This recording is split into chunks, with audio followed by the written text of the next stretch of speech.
청혼.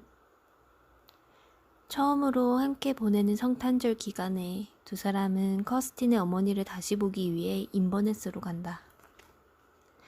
맥널랜드 부인은 어머니 같은 친절함과 비록 교묘히 감추고는 있지만 끝없는 호기심을 보인다.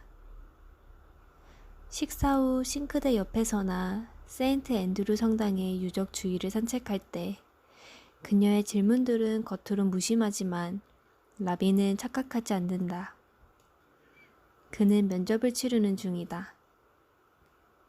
부인은 그의 가족, 과거에 사귄 여자들, 런던에서 다니던 회사를 그만두게 된 이유, 에든버러에서 맡은 직책을 알고 싶어 한다. 부모의 검열이 허락되지 않은 시대, 즉 남녀관계란 외부의 중재자에게 일체 권위가 주어지지 않을 때 가장 잘 유지된다고 역설하는 시대에 받을 수 있는 최대치로 조사를 당하는 중이다. 낭만적 결합은 당사자들의 배타적 특권으로 별로 오래되지 않은 날에 당사자 중 하나인 그녀를 매일 밤 목욕을 시켜주었거나 주말에 유모차에 태우고 버우트 공원에 나가 함께 비둘기에게 모이를 던져줬던 사람마저도 배제하는 것이다. 그러나 발언권이 없다고 맥널랜드 부인에게 물을 게 없다는 뜻은 아니다. 부인은 라비가 나중에 바람둥이가 될지, 낭비자가 될지, 병약자가 될지, 주정뱅이가 될지, 따분한 사람이 될지, 폭력을 좀 써서 부부싸움을 해결하는 부류가 될지를 알고 싶어 한다. 이런 궁금증은 우리와 결혼한 바로 그 사람이 우리를 파멸시킬 가능성이 가장 크다는 걸 그녀가 누구보다 잘 알고 있다는 데서 기인한다. 마지막 날에 맥널랜드 부인은 점심을 먹던 중 라비에게 아버지가 가출하고부터 커스틴이 더 이상 노래를 부르지 않는다고 안타까움을 표현한다. 커스틴에겐 성가대의 최고음부에 드는 발전성이 아주 높은 목소리가 있었다고 말이다. 부인은 단지 딸의 지난날 과외 활동에 대해 자세히 이야기하는 게 아니라 라비에게 커스틴의 인생을 망가뜨리지 말아달라 앞의 규칙이 허락하는 한도 안에서 요청하는 중이다. 두 사람은 새해를 이틀 앞두고 에든버러로 돌아가는 기차를 탄다. 노후한 디젤 열차로 하일랜드를 4시간 동안 달려야 한다. 이 여정의 도가트인 커스틴이 알아서 담요를 챙긴 덕에 두 사람은 텅 빈 뒤쪽 개차에서 따뜻하게 몸을 감싼다. 멀리 떨어진 농장에서 보면 기차는 분명 노래기만 한 선이 불을 밝히고 검은 판유리를 가로지르고 있는 것처럼 보일 것이다. 커스틴은 딴 생각에 사로잡힌 듯 보인다. 그가 묻자 아무것도 아니라고 답하지만 말로 부정하기가 무섭게 금방 눈물이 한 방울 떨어지고 더 빨리 두 번째와 세 번째 방울이 떨어진다. 그러나 정말 아무것도 아니라고 그녀는 다시 강조한다.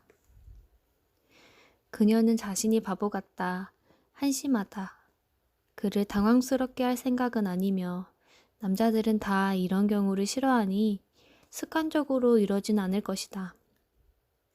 무엇보다도 이 일은 그하고는 아무 관계가 없다. 어머니 때문이다. 그녀가 우는 것은 자신이 성인이 되어 처음으로 온전한 행복을 느끼는데 그녀와 거의 공생관계에 있는 어머니는 좀처럼 그런 행복을 느껴보지 못해서다. 맥널랜드 부인은 라비가 그녀를 슬픔에 빠뜨리지 않을까 걱정하지만 커스틴은 연인 때문에 자신이 얼마나 행복한지에 대한 죄책감에 눈물을 흘린다. 그는 그녀를 꼭 안아준다. 둘 다 말이 없다. 서로를 안 지 6개월이 조금 넘었다. 지금 이 말을 꺼낼 계획은 아니었다. 하지만 킬리크랭크 마을을 막 지나 검표원이 다녀간 후에 그는 커스틴을 똑바로 쳐다보며 단도직입적으로 지금 당장은 아니지만 그와 결혼해주겠느냐고 묻는다. 그런 뒤 언제라도 그녀가 준비되었다고 느낄 때 굳이 소란을 떨 필요도 없이 그녀의 어머니와 몇몇 친구들만 초대해 조촐한 결혼식을 해도 좋으며, 물론 그녀가 원한다면 더 크게 식을 올릴 수도 있다고 덧붙인다. 중요한 것은 그가 어떤 조건도 바람도 없이 그녀를 사랑하고 이제까지 그 무엇보다도 평생 그녀와 함께하기를 더 간절히 원한다는 것이다. 그녀는 고개를 돌린 채 몇 초 동안 완전히 침묵한다. 흔히 있는 일은 아니고 사실은 난생 처음인 이런 종류의 순간에 그리 능숙하지 않다고 고백한다. 전혀 생각지 못했던 일이라 그녀에겐 준비된 말이 없다. 하지만 이 얼마나 그녀에게 일상적으로 생기는 일들과 다르고 지금 이런 말을 꺼냈다니 그는 또 얼마나 친절하고 열렬하고 용감한가.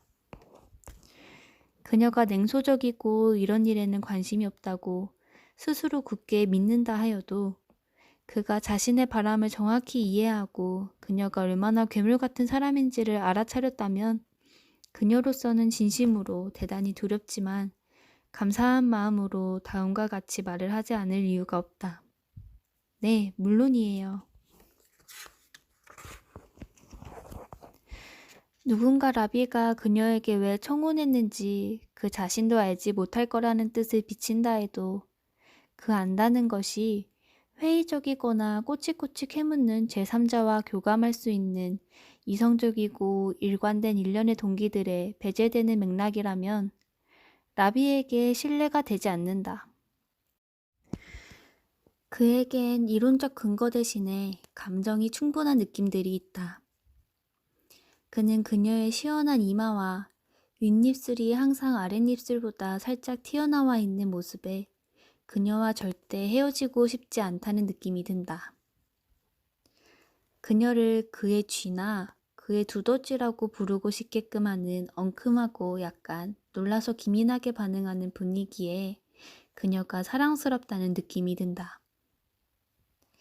그녀가 대구살과 시금치로 파이를 만들 때 열심히 집중하는 표정, 더플코트의 단추를 목까지 채울 때의 귀여움, 둘이 함께하는 사람들의 심리를 분석할 때 드러나는 꾀바른 지성에 그는 그녀와 꼭 결혼해야겠다는 느낌이 든다. 결혼에 대한 그의 확신을 떠받치는 진지한 생각은 사실상 전무하다. 그는 결혼제도에 관한 어떤 책도 읽은 적이 없다. 지난 10년 동안 아기와 10분 이상 있어 본 적도 없다. 또한 이혼한 사람과 조금이라도 심도 있는 대화를 나눈 적은 말할 것도 없고 부부를 냉정하게 신문해 본 적도 없으며 왜 많은 결혼이 결국엔 파국에 이르는지를 설명하려면 그는 갈피를 못 잡고 당사자들의 보편적 우매함이나 상상력의 부족함에서 답을 구할 것이다. 그가 그녀에게 청혼을 한 것은 결혼이 극히 위험한 일처럼 느껴지기 때문이다. 만일 결혼이 실패한다면 그들의 인생은 함께 파멸한다. 결혼은 더 이상 필요하지 않고 동거만 하는 것이 훨씬 안전하다고 암시하는 목소리들이 실용적인 관점에서는 옳다고 라비도 수긍하지만 거기에는 위험의 정서적 호소력, 즉 줄거리에서 단 몇 번만 틀어져도 공멸을 피할 수 없는 경험 속으로 인연과 함께 뛰어드는 매력이 없다. 라비는 사랑의 이름으로 기꺼이 파멸도 하겠다는 자신의 태도를 헌신의 증거로 간주한다. 결혼이 실용적인 면에서 불필요하다는 것은 오히려 결혼에 더욱 감정적인 설득력을 부여한다. 결혼했다는 것은 조심성, 보수적 경향, 소심함과 연결지을 수 있지만 결혼한다는 것은 완전히 다른, 더 무모하고 그래서 호소력이 더 큰 낭만적 제안이다. 라비에게 결혼은 완벽한 친밀함에 이르려는 대담한 행로의 정점이다. 청혼에는 상대방이 받아주기를 바라고 믿으면서 깎아지른 낭떠러지에서 눈을 감고 뛰어내리는 격한 매력이 가득하다. 그가 청혼한 것은 그와 커스틴이 서로에게 느끼고 있는 감정을 보존하고 동결시키길 원해서다. 그는 결혼이라는 행위를 통해 황홀한 기분이 영원해지길 기대한다. 그에겐 언제까지나 붙잡고 싶은 열정을 상기하고자 거듭 돌아갈 추억이 있다. 두 사람은 조지가의 옥상 클럽에 있다. 토요일 밤이다. 힙합 베이스와 열광적인 경기장 응원과 함성이 번갈아 나오고 빠르게 돌아가는 자주색과 노란색 조명의 궤도가 그들을 흠뻑 적신다. 그녀는 운동화를 신고 검은색 벨벳 반바지와 검은색 시폰톱을 입고 있다. 그는 그녀의 관자놀이에 송골송골 맺힌 땀을 혀로 핥고 그녀를 번쩍 안아 빙빙 돌리고 싶어진다. 음악과 춤추는 사람들 사이의 동질감이 모든 아픔과 분열을 영원히 끝내줄 것만 같다. 테라스로 나오니 난간에 배치된 커다란 양초들만이 어둠을 밝히고 있다. 쾌청한 밤에 온 우주가 그들을 맞이하러 내려왔다. 그녀는 안드로메다 자리를 가리킨다. 비행기 한 대가 에든버러 성 위에서 날개를 기울여 선회한 후 항공에 착륙하기 위해 자세를 바로잡는다. 바로 그 순간 그는 이 사람이 함께 늙어가고 싶은 여자란 느낌이 확실해진다. 물론 결혼으로 그날의 모든 양상을 동결시키거나 보존할 수는 없다. 뭇 별이 총총한 광대한 밤의 고요, 디오니시안 클럽을 가득 메운 향락의 분위기, 책임의 부재, 그들 앞에 놓인 게으른 일요일, 그녀의 쾌활한 분위기와 그의 감사하는 마음 그 모두를 라비는 어느 한 느낌과 결혼하여 그 느낌에 영원히 고착하려는 게 아니다. 그는 대단히 구체적이고 특별하고 순간적인 일련의 상황들에서 운이 좋게도 그런 느낌을 공유하게 된 사람과 결혼하려는 것이다. 청혼은 어떤 면에서 그가 달려가는 미래와 관련이 있지만 그 못지않게 그가 벗어나려는 과거와도 관련이 있다. 커스틴을 만나기 몇 달 전에 그는 한 부부와 저녁 식사를 했다. 살라망카에서 대학을 같이 다닌 오랜 친구들이었다. 세 사람은 소식을 주고받으며 활기찬 시간을 보냈다.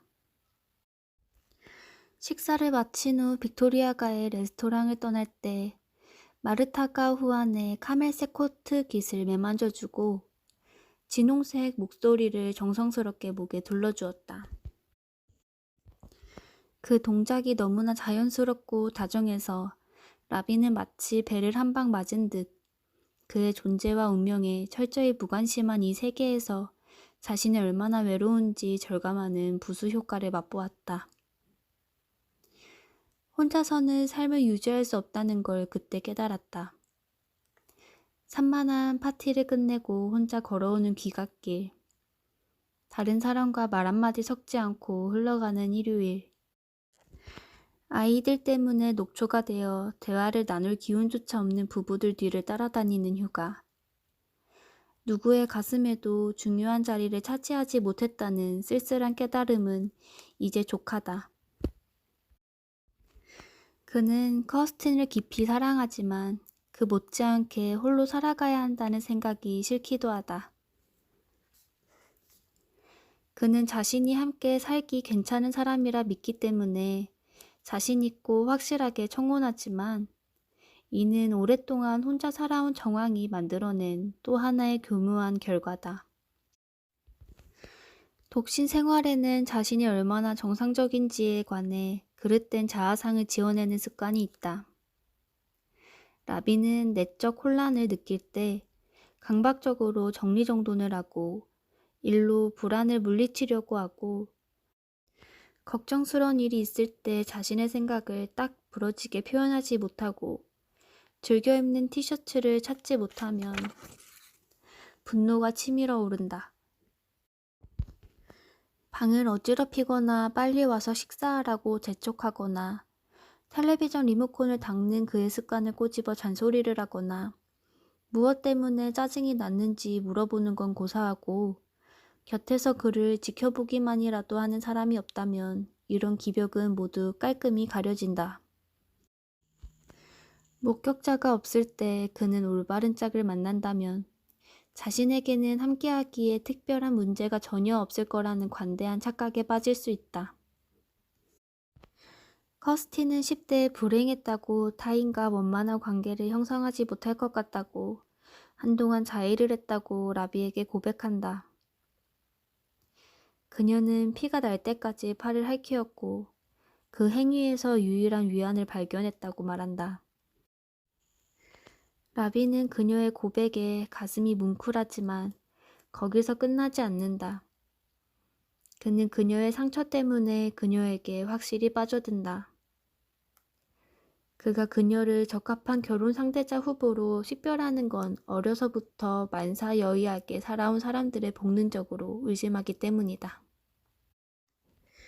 유쾌하고 사교적인 사람들 사이에서는 고독과 이질감을 느끼고 무사태평한 부류를 보면 혐오감이 든다.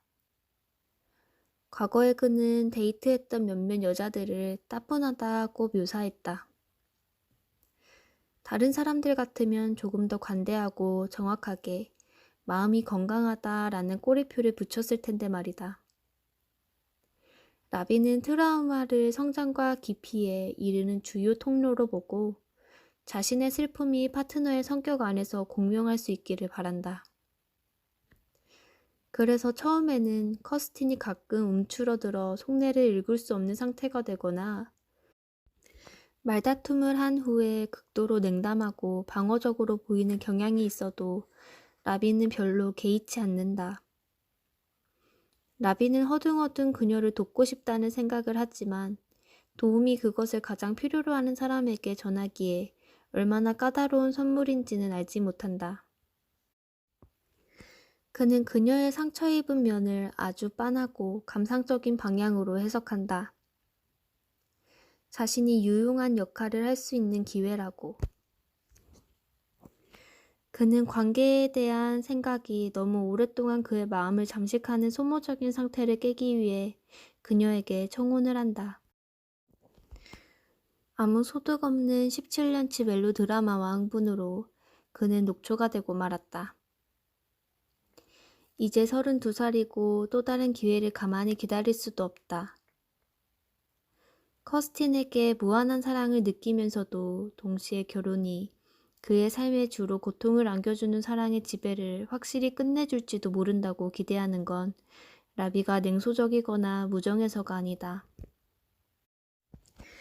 커스틴에 대해서는 많은 것들에 특히 자기 자신의 자주 극도로 의심을 품는 그녀에게 표면상 친절하고 흥미로운 남자, 그녀가 자신에게 어울린다고 분명하다고 단호하게 확신하는 남자의 청혼이 갖는 호소력을 우리가 과소평가해서는 안 된다고 말하는 정도로 충분할 것이다. 11월의 어느 비오는 날 아침, 인버네스 등기소에 있는 살구빛 작은 홀에서 커스틴의 어머니, 라비의 아버지와 새어머니, 그리고 친구 8명이 참석한 가운데 두 사람은 공무원의 주례로 결혼식을 올린다. 그들은 스코틀랜드 정부가 마련한 일련의 서약을 낭독하면서 서로 아끼고 사랑하겠다고 약속한다. 인내와 동정심을 잃지 않으며 서로를 신뢰하고 용서하며 죽을 때까지 가장 친한 친구이자 충실한 동반자로 남겠다고 말이다. 설교조로 흐르지 않기 위해 정부는 이 서약들을 구체화할 방법들을 더 제한하진 않지만 신혼집 단열 시공을 할 때 받을 수 있는 세금 혜택에 대해 정보는 몇 가지 제공해준다.